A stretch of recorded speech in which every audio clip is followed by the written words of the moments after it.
नमस्ते. आपलं अरविंद गणेश दामले चॅनेलमध्ये स्वागत आहे. मी अरविंद दामले आपल्यासमोर प्रस्तुत करीत आहे माझ्याच काही मराठीतील कविता. हा आहे या कवितांच्या सत्राचा 458वा भाग.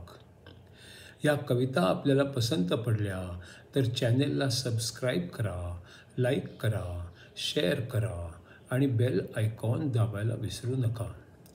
तर मराठीतील पहिली कविता आहे. आपल्या देशात लोकशाही आहे. प्रत्येकाला हुशारी करण्याचा पूर्ण हक्क आहे. प्रत्येकाला मूर्खपणा करण्याचाही पूर्ण हक्क आहे. त्यातलं वाईट एवढंच आहे की बरेच जण ते प्रमाणात करत नाहीत, अतिरेक करतात, नको तेवढी हुशारी करतात आणि नको तेवढा मूर्खपणा करतात आणि मग स्वतःचंच नुकसान करून घेतात. आपल्या देशात लोकशाही आहे. प्रत्येकाला हुशारी करण्याचा पूर्ण हक्क आहे. प्रत्येकाला मूर्खपणा करण्याचाही पूर्ण हक्क आहे. त्यातलं वाईट एवढंच आहे की बरेच जण ते प्रमाणात करत नाहीत, अतिरेक करतात, नको तेवढी हुशारी करतात आणि नको तेवढा मूर्खपणा करतात आणि स्वतःचंच नुकसान करून घेतात.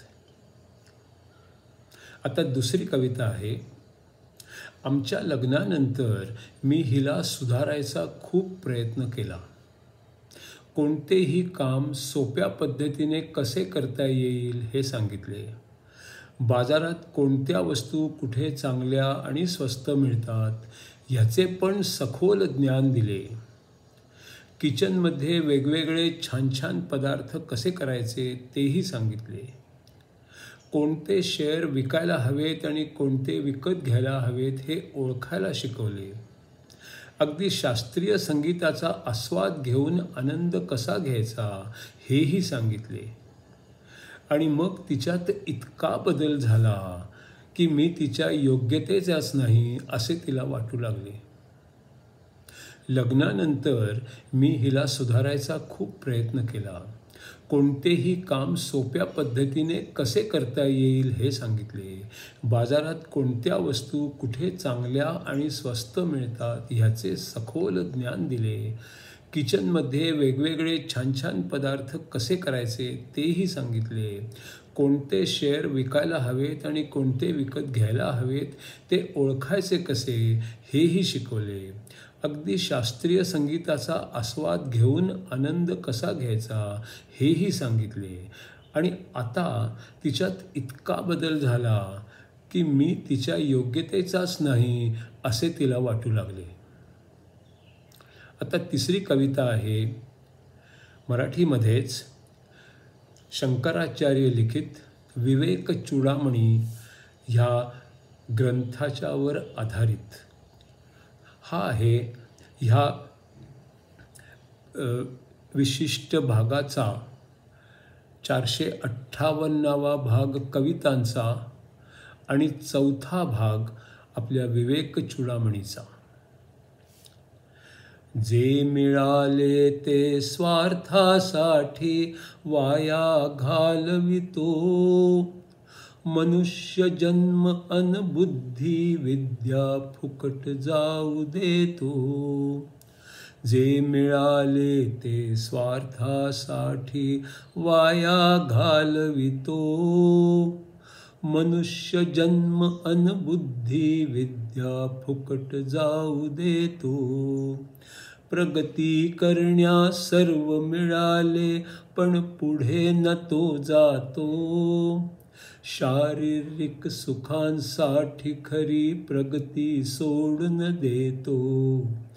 प्रगती करण्यास सर्व मिळाले पण पुढे न तो जातो. शारीरिक सुखांसाठी खरी प्रगती सोडून देतो. भगवंत भेटण्यासाठी त्याला सर्व मिळाले आहे पण तिकडे जाण्यासाठी तो दिशाच चुकला आहे. भगवंत मिळवण्यासाठी त्याला सर्व मिळाले आहे पण तिकडे जाण्यासाठी तो दिशाच चुकला आहे. जीवनाच्या ध्येयापाशी तो पोचला असता, जर तो खोट्याच्या मागे उगीच रमला नसता. जीवनाच्या ध्येयापाशी तो पोचला असता, जर तो खोट्याच्या मागे उगीच रमला नसता. ग्रंथ वाचू दे, नैवेद्य करू दे, पूजा कर्मकांड करू दे, मी आत्माच हे ओळखण्या बिगर समाधान नसू दे.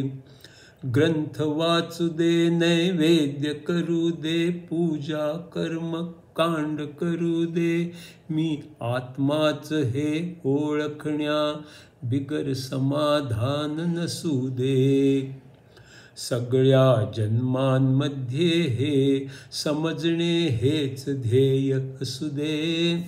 परमात्मा अन आत्मा एकच हेही केव्हा तरी कळू दे.